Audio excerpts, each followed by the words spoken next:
முதல் செய்தியாக சார், தவேக அரசு குற்றவியல் வழக்கறிஞராக, அரசின் குற்றவியல் வழக்கறிஞராக ஜான் நியமிச்சிருக்காங்க. இந்த செய்தி எப்படி சார் பார்க்குறீங்க? இதில் எனக்கு ஆச்சரியமே வரல பாஸ்கர். ஏன்னா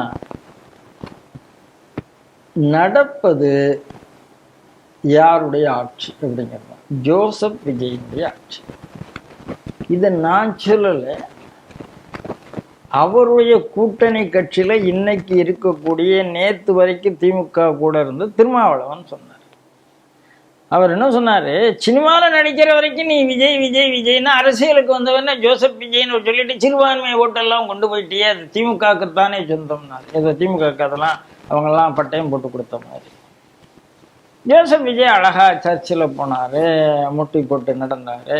அவரெல்லாம் கண்டிப்பாக மதத்தை வீட்டுக்குள்ளே பூட்டிட்டு வரவே இல்லை. அதாவது சினிமாவில் இருக்கிற வரைக்கும் வீட்டுக்குள்ளே பூட்டிட்டு வச்சிருந்த மதத்தை அரசியலுக்கு வந்தவொடனே வெளியில் கொண்டு வந்தவர் ஜோசப் விஜய். இந்த விஷயத்தை நீங்கள் நல்லா புரிஞ்சுக்கங்க. சினிமாவில் பூட்டி வச்சிருந்த மதத்தை, வீட்டுக்கு வெளியில் வரைக்கும்போது பூட்டி வச்சிருந்த மதத்தை, அரசியல் வரும்போது பூட்டை திறந்து மதத்தோடு வெளியில் வந்தவர் ஜோசப் விஜய். புரியுதுங்களா? ஆகையினால கிறிஸ்தவர்கள் எல்லாம் அவருக்கு ஓட்டு போட்டாங்க, அவருக்கு ஜெயிச்சாங்க. அவர் ஜெயிச்சதுக்கு காரணமே பூட்டி போட்டிருந்த மதத்தை வெளியில கொண்டு வந்ததுக்கு தான்.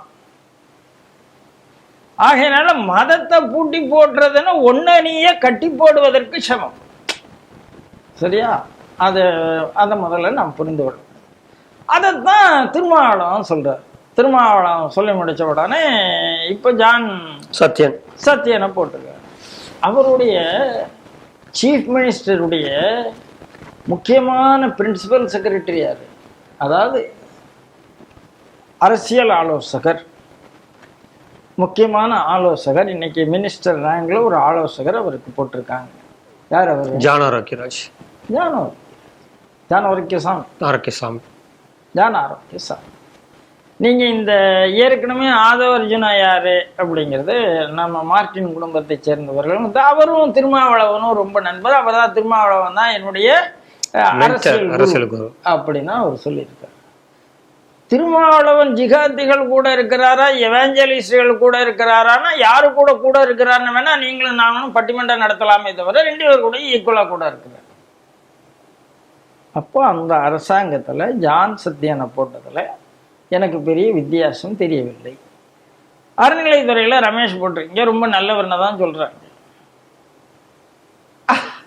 ஆனா அவர் போய் பரிசு கொடுக்கும் போது பெரியார் புஸ்தகத்தை தான் விஜய்க்கு பரிசு கொடுக்குறாரு. ஏதாவது அறநிலைத்துறை அமைச்சர் ஒரு நல்ல பரிசை கொடுக்கறதுக்கு அவரால் முடியலை.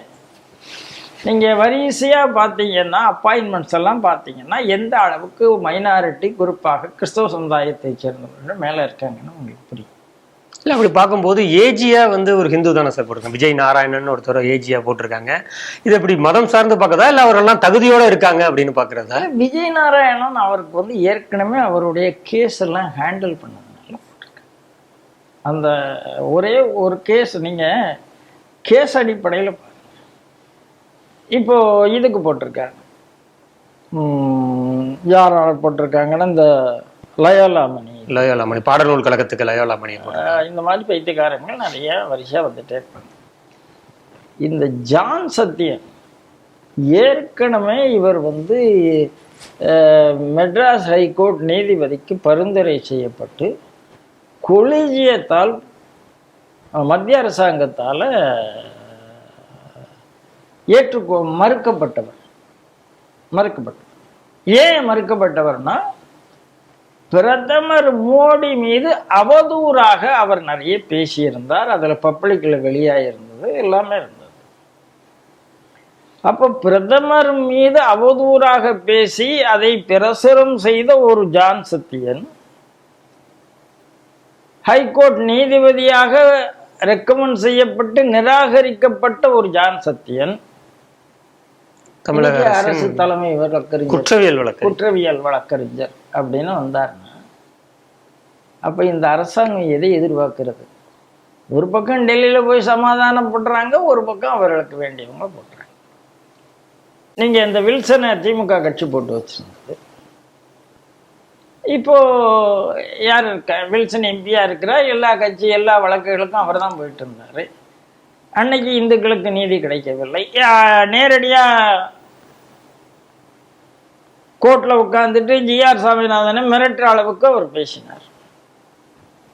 இன்னைக்கு அதே மாதிரி இன்னொருத்தர் இருந்திருக்கிறார்.